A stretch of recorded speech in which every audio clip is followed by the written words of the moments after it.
Hey guys, welcome to another episode of Almost Professional. This is my podcast that is associated or a companion piece to my YouTube channel, The iPhoneographers.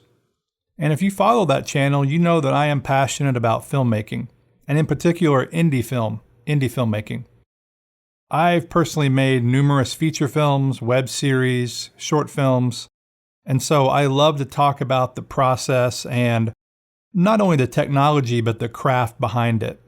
The approach I've taken, and what I would actually call a theme to my YouTube channel, is don't wait to create. Don't sit around talking about making a movie or whatever it is you want to create. Actually get out there and do it and stop making excuses.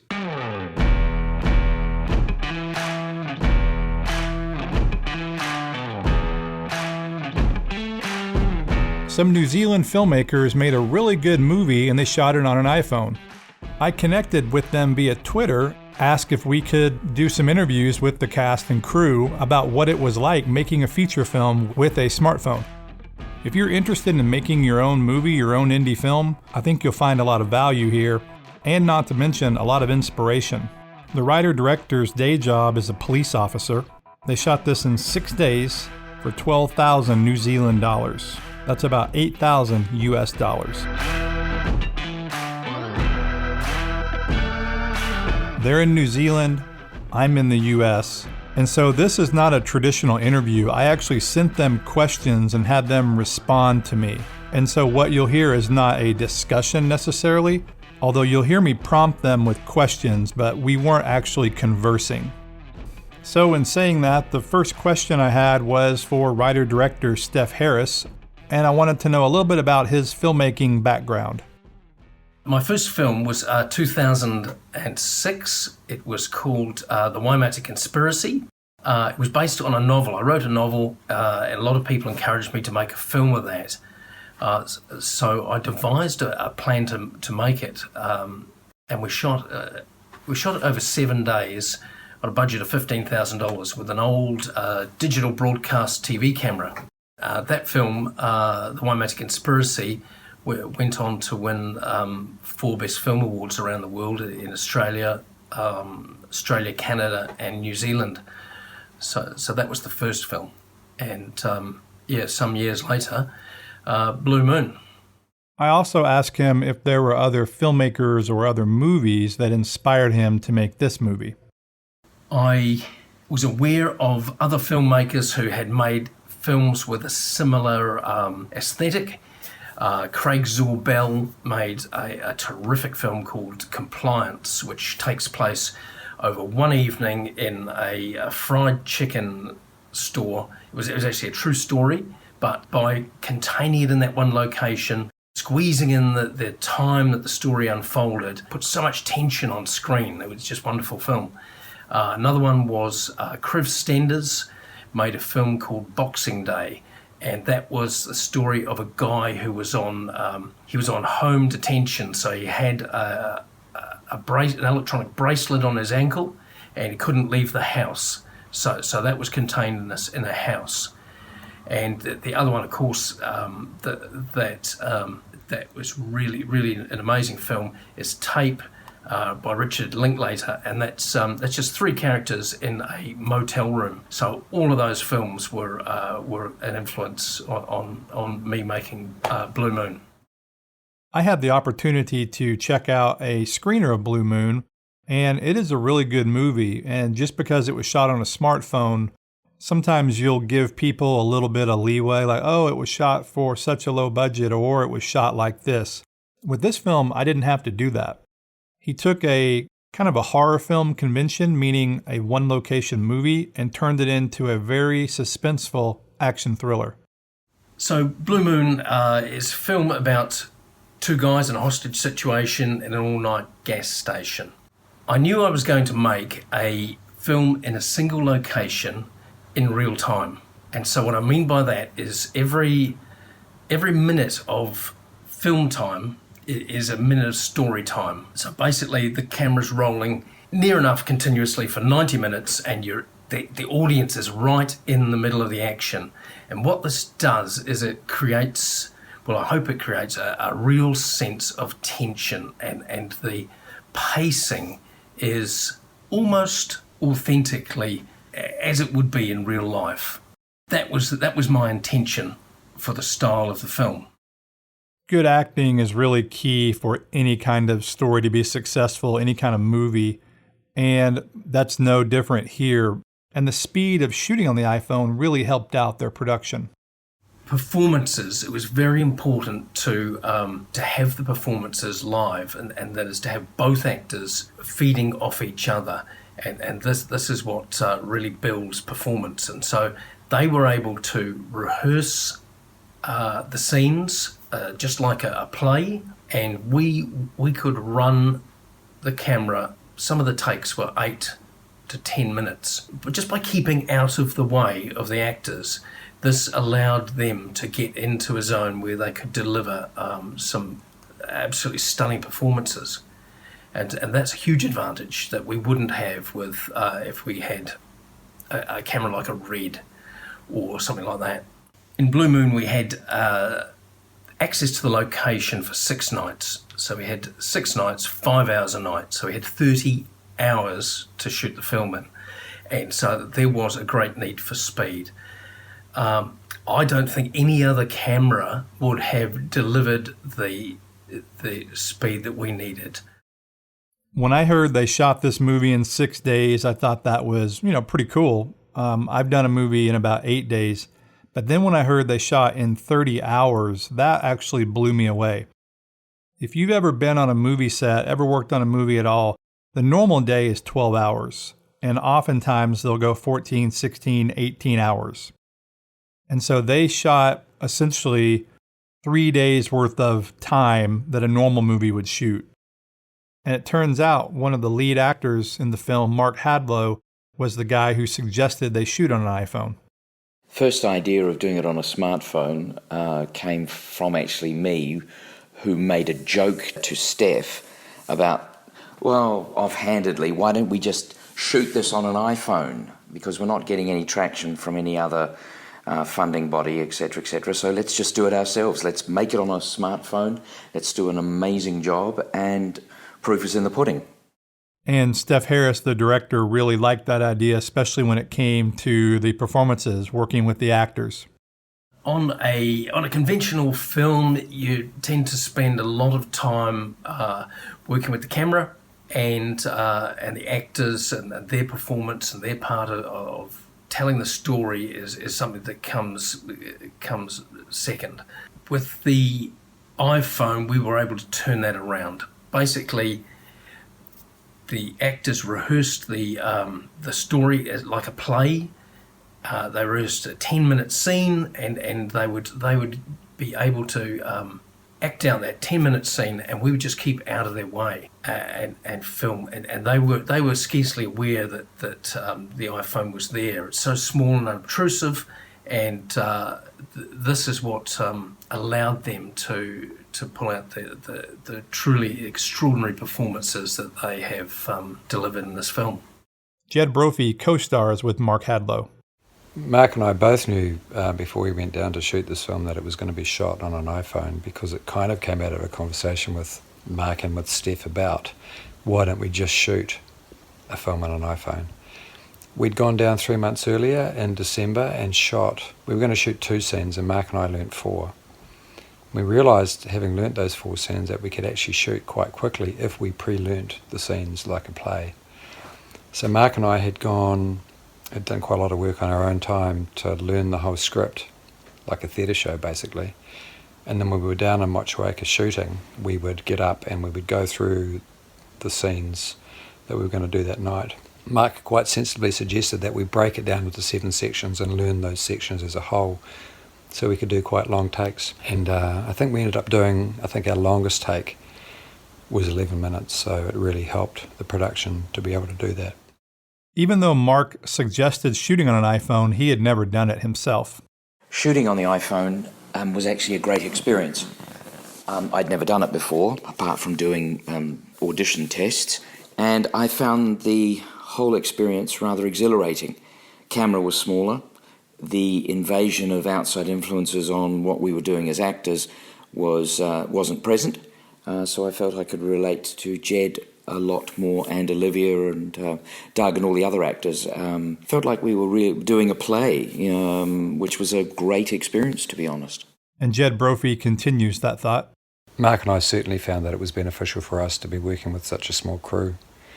You do on big jobs, on big films, where you've got a crew of sometimes 100, 200 people, even more. Each person, if it takes 30 seconds longer, then it becomes a much longer day. There's a lot of kind of time wasted. So having a crew who all knew what they were doing and what their jobs were, but having a small crew and just the one cinematographer with the camera allowed us an enormous amount of freedom as actors to actually have more time to focus on what we were doing in terms of being in character without having to jump in and out of character so much. We're able to kind of maintain the relationship between the two characters much better without any kind of distractions. Steph would talk to us or to the cinematographer, and the crew would kind of stay out of the way unless they were actually needed. So, yeah, having a small crew was certainly beneficial to this particular project, and it also helped that Mark and I have between us, 30 or 40 years of experience, and we were quite self-contained in terms of how we paced it. And Steph he was very smart in leaving us to pace it in terms of what felt real for our characters. It's quite a hard thing to explain, but a lot of the time you have people trying to push you to try and shoot the schedule and try to be a bit quicker, whereas we never felt that kind of impetus to hurry up, so we could actually pace it internally, if you like. I hope that makes sense. Interestingly, the actors and the director talk about how it was like shooting a play. And from a performance perspective, I totally get that. But the great thing is it's very visually interesting. And that is key to a movie, obviously. And I commend the director and the DP for that. Here's Steph Harris. The actors were running lines the entire time, and the cinematographer was shooting as fast as I could read out the next scene. It was there was no stop, start, reset. None of that was going on. We were just running continuously, and it was the camera that allowed us to do that. Shooting with such a small crew and with an iPhone is not something that Mark Hadlow or Jed Brophy were used to, but they both seem to really enjoy the process. Here's Jed Brophy. Mark and I have both worked on Uber features. We both worked on The Hobbit and I worked on Lord of the Rings, and there is a lot of setup with a big crew, especially shooting in 3D because of the way that you have to light it and the fact that you have to have something happening in the background of every shot. That can be a very, very long day to shoot only 2 minutes of usable footage, whereas we had 30 hours to shoot 85 minutes, so we couldn't really muck around in terms of dragging our feet or having long conversations or having, morning talk or fooling around. Everybody was really, really determined to get the shot in time, and I think we actually managed to get the last shot done with 2.5 minutes to go. So, yeah, it worked really, really well, knowing that we had a limited amount of time. There was a kind of an urgency to make sure that we got it right, if you know what I mean. I mentioned the DP earlier, and that is Ryan O'Rourke. So this part of the interview will now talk a little bit more about the technical side of working with the iPhone. Steph Harris will set us up. I left the camera in the very capable hands of Ryan O'Rourke, the cinematographer, but I knew where I wanted the frame. So I knew that I'd drawn out the shots. I knew where I wanted to place the camera. I wanted to keep the camera moving the whole time, and this was the style of the film. It is to have a camera that breathes and moves with the actors and the story, but very much the look of and this much of the technical side of the camera I totally left to Ryan O'Rourke, the cinematographer. Cinematographer Ryan O'Rourke now talks about his experience. I'd never shot a feature film before this. This was my first attempt at that. Made a number of short films, including a few with Steph Harris, who's the writer and director of Blue Moon. So that was really good. We had a good relationship going into this. And I'd never shot anything on a phone before, so that was a big learning curve, but really, really happy with how it all turned out. And a lot of credit for that has to go to the app, I think. The FILMMAKING Pro app that we used to shoot the film with gave us a huge amount of control over the footage we were capturing and the sort of features that you'd expect on a high-end cinema camera. So that made a real difference. Biggest challenge was probably the small sensor on the iPhone outside at night.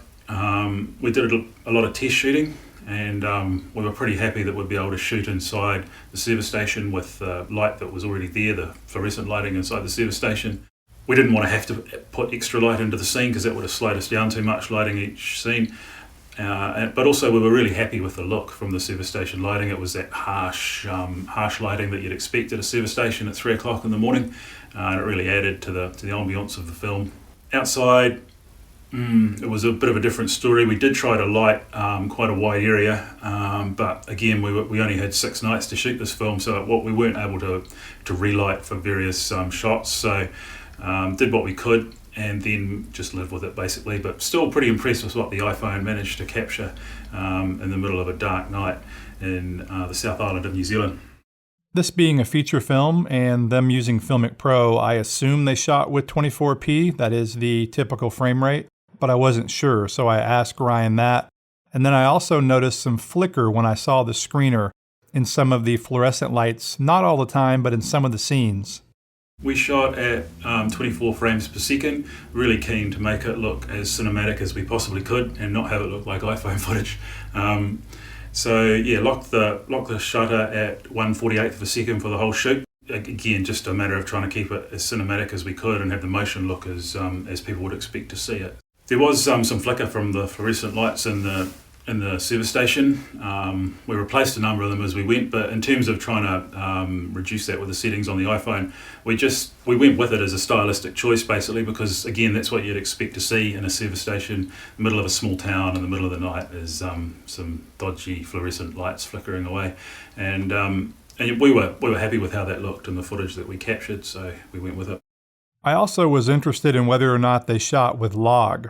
This would have been probably log version 1. If you're familiar with Filmic Pro, you know they have log version 2 available now. And log version 1 was pretty good in exterior and bright light, but low light it was really not a good option. When we shot the film, we were keen to use the log setting in Filmic Pro, and we wanted to shoot in 4K. However, we were just a bit worried about overheating and didn't want the iPhone dropping frames or anything like that. So on advice, we basically decided to shoot with the natural look because that required less processing on the part of the camera. The log setting required more processing and was going to put more of a strain on the camera, so we shot it with the natural look baked in. That meant that we didn't have as much flexibility down the track in post to colour grade, colour correct. So there was some done, but it was minimal, and we basically went with what we captured out of the camera, which meant that we got the bright colours from the service station, from the cabinetry and the displays in the service station. And again, we were happy with that. We felt that it all sort of added to the ambience of the film and the look of the film, as you would expect to find in a service station in the middle of the night. I found it interesting that they did limited color correction. I thought the film looked pretty good overall. Very vibrant colors too. I asked Steph Harris if there were really any obstacles or challenges from his perspective. Shooting with iPhone, there really were no obstacles at all, and I mean literally no obstacles. There's no tripod. We didn't have any tracks to trip over. We didn't need a dolly. It was all on the gimbal. So literally, it just took so much of the technical stuff away and freed us up just to tell the story. I think it set us free. It just made it so easy for us to just concentrate on the most important aspect of the film, which is two actors telling a story, and we didn't need to intrude on that at all. And cinematographer Ryan O'Rourke echoes Steph's perspective. We were able to move fast. We had the iPhone on a gimbal most of the time. We also used a monopod and a tripod occasionally. But there were no extensive setups between shots. That really helped the actors. Quite a lot of feedback from the two lead actors, Mark Hadlow and Jed Brophy, who've done a huge amount of film work, that they really enjoyed working with a smaller camera that they felt was a lot less intrusive into their performances, and also because there were no long setup times, they were able to stay in character a little bit better. And there's some really long dialogue scenes in there, and they felt that the iPhone was a bit less intrusive in terms of interfering with their their sort of stream of consciousness. The actors obviously enjoyed the limited time between setups. Here's Mark Hadlow. Now, the whole idea of shooting on an iPhone was very rewarding. And yes, the hurry up and wait process was completely got rid of. But it also helped working with Jed because, you get a couple of professionals working together who know exactly what each other does. The trust situation is there, the situation of being able to guarantee and have the other actor deliver what you need to make your performances strong. It's all there, and everyone around, the small crew, everyone involved made the experience really rewarding. Jed Brophy continues. Yeah, so further to that, having a small crew and having just the one camera and having it being a phone, it did speed things up in terms of the time taken between shots. I think there's only one shot in the entire movie that we went back and reshot for performance. The rest was all just basically the shot on me or the shot on Mark, the reverse, and pretty much all of them were first take. A lot of that comes down to us being really, really au fait with the characters that we were playing and having had a really good pre-production talk with Steph about how we were going to play these characters and how the camera angles may be. A lot of the time you'll do a block on a big film set and the camera's job is to find you, whereas a lot of the time on this it was our job to actually position ourselves in a place where the camera would find us because the cinematographer was stuck in a corner or sometimes even lying on the floor almost to be able to get the shot. So we had to be aware of where the phone was and then be able to use that accordingly, and I think really helped having an experienced cast, especially Mark and I, because a lot of the film, especially 34 minutes on, is basically just him and I with some interruptions from other people, but we really had to be aware of the technical limitations of what we were doing and actually use that to our advantage rather than expecting the camera to catch up with us. It was our job to make sure that we positioned ourselves where the camera could tell the story as a two-shot a lot of the time. So yeah, it was it took a combined effort from the director, the cinematographer, the crew and us to try and kind of maintain that equilibrium through the shoot, and I think we did it really, really well. I've showed this film to people and they do not believe that it was shot on an iPhone, the quality of it and the way that we were able to use the camera to get those performances. Mark Hadlow did want to make one thing clear though. Beyond the blocking, etc., the camera did not affect his approach to the performance. I don't think the process for me shooting on a smartphone was any different to doing anything else, whether it's on a red camera or Panavision, whatever. I found that the same process was involved, the focus being on the core of the character, the truth of the character, and the reality of how I relate with the other characters, all in the moment, all real and all honest and truthful. And yes, I did enjoy my performance as Horace. I thought what Horace was an honest representation of a character that was in all sorts of binds and under all sorts of pressure, and what he actually comes out with at the end is enables the surprise of the film to work, because I think myself and Jed worked so well together from the perspective of not giving too much away. It was all subtle. At times it was very dramatic, very emotional, but yes, I think all the actors were doing the right thing at the right time from a process of reality and truth and honesty with the characters. And overall, Jed Brophy was pleased with the performances as well. Both Mark and I are we're really pleased with the performances that we managed to get in this film. I think getting up every morning and rehearsing, in terms of rehearsing, making sure we went through the lines. We discussed a lot the inner life that was happening between us and the backstory of these characters. And because we did that prep work before we got to set, we were able to then, once we put the clothes on and we were on set, we were able to inhabit those characters really, really successfully and bring an inner life because of the stuff that we'd done kind of leading up to that. I asked cinematographer Ryan O'Rourke what he learned from the process. I think in terms of what I learned out of the experience of shooting with an iPhone, it's just that everyone's got an amazing camera in their pocket, basically. It's not a limitation. It doesn't hold you back when you're making a film. It's a tool, and I think what it shows me is that story's king. You know, that if you've got a good story, it doesn't really matter what camera you're using to shoot it with. We knew going into it that the iPhone was going to struggle in some areas, but we were determined not to let that stop us from making this film. And I think, we've had a number of people come up to us afterwards, people in the industry, not necessarily cinematographers or editors, but people in the industry have come up to us and said, I can't believe that was shot on an iPhone. I had no idea. So it doesn't need to be a limitation. Everyone's got one of these things, and it's just about getting out and telling some stories. And the same question for actor Jed Brophy. We have a saying in the industry, all care, no responsibility. Now, I can care for my character, but I'm not responsible for the final edit. Whereas in this one, we kind of felt like we had a lot more control over how we paced it in terms of the pacing performance. Sometimes you feel like you have to hurry up or you have to be consistent between shots. With this one, once we were in character, we were actually really in character. It wasn't really us doing the film anymore. It was our characters telling a story. Working in this way with a small crew and with this technology allowed us that freedom. So I found it incredibly liberating, and I'm exceptionally proud of the work that we actually managed to do in this. And actor Mark Hadlow agrees. I think Blue Moon's exceptional. We did a great job on an iPhone in a week, in 30 hours, and produced something that's pretty spectacular. As a body of work, I'm very, very proud of it, and it's been such a pleasure to be involved in the project. My final question to each of them was to give advice to filmmakers or actors on how they would approach it working with an iPhone. And here's Steph Harris, the director. My advice to anyone who's thinking of making a film on a smartphone is just go ahead and do it. The most improvement you can make to your film is at the writing stage.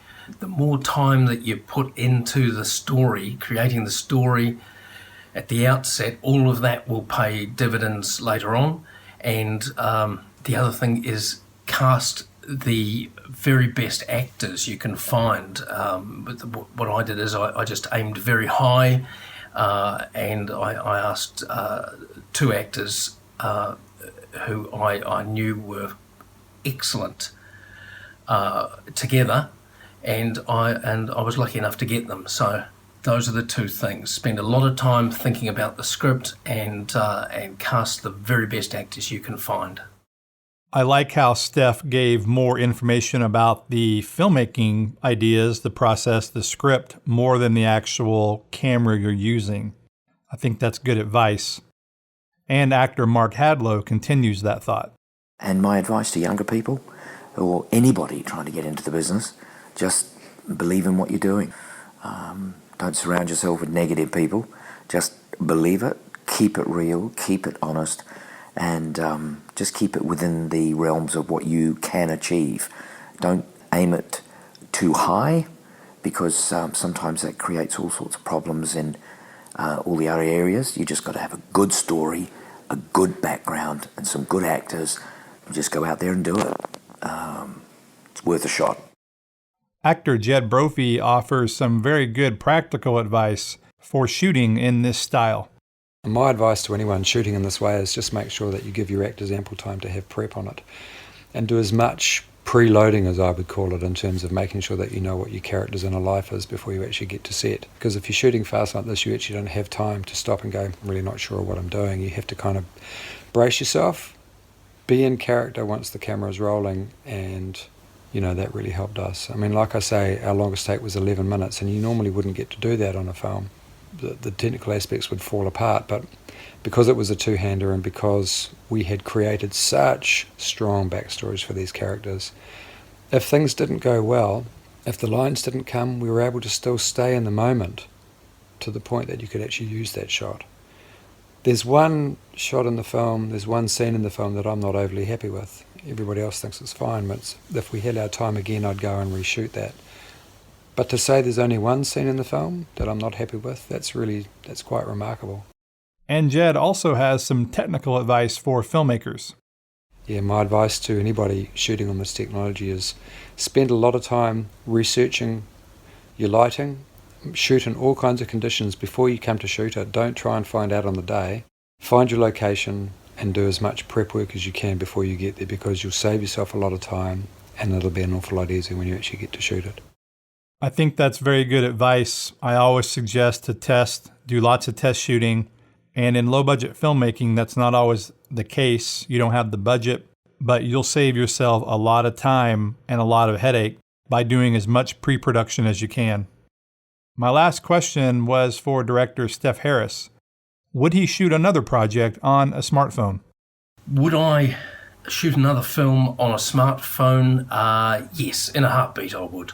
Basically, I'm a storyteller, I'm a writer, and what we shoot on isn't that important. The iPhone allowed us to tell this story. It had some limitations, but within that we told the story we wanted to tell, and it was affordable. That's a major thing. You can get very tired of talking about budgets and talking about films you want to make, and with this one, we had a very limited budget, and I was able to tell the actors, we've got a green light, we can shoot this thing, let's set a date and do it. I really couldn't have said that better myself. Don't wait to create. I've really followed that my entire filmmaking career. This industry, more than any other industry out there, is full of people who are dreaming about making a movie, but they never do it. Dreams are great, but taking action is even better. My philosophy is shoot on whatever camera you have, whatever you have that can make it look the best it can. You don't want to have your audience drawn out of a project because of bad audio or bad video quality. So get the best people and the best gear you can for sure, but don't let that stop you. Don't let that hold up the project. Truth be told, I probably, even though I have an entire channel dedicated to mobile filmmaking, I probably would not shoot a feature film on a smartphone. I would absolutely shoot shots with my smartphone, meaning gimbal shots or specialty shots, maybe 2 camera setups.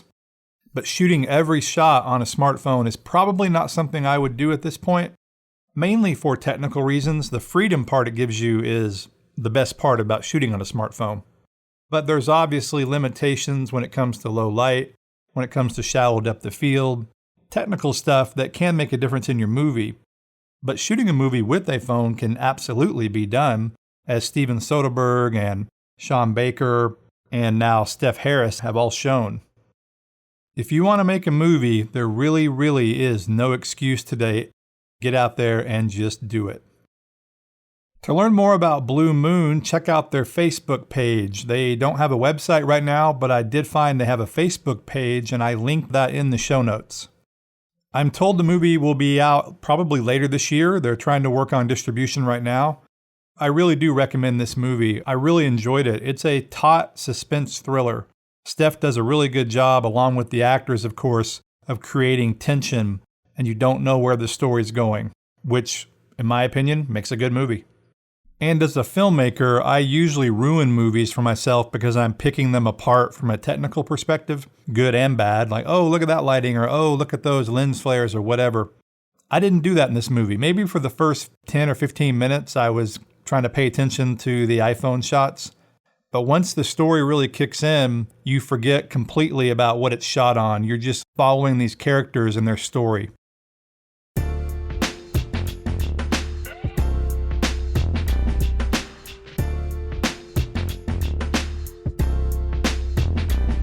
They shot this movie with Filmic Pro, and if you follow my YouTube channel and this podcast, you know that I've created a course called The Complete Guide to Filmic Pro. If you want to shoot a movie like this and use your smartphone, then definitely check out my course. Even if you know Filmic Pro, this training can really help you unlock the app's potential. It's really a deep app. I was surprised as I learned it myself over the last 6 or 7 years. I've been using Filmic Pro since 2012, and man, has it advanced since then. Whoa. If you use the link in the show notes, you can save 10%. So I hope you'll check that out. Wanted to say thank you to Steph and his cast and crew for taking time to send us these interview clips. This has been Almost Professional, and I'm your host, Blake Calhoun. I'll look forward to talking to you in the next episode. Thanks for listening.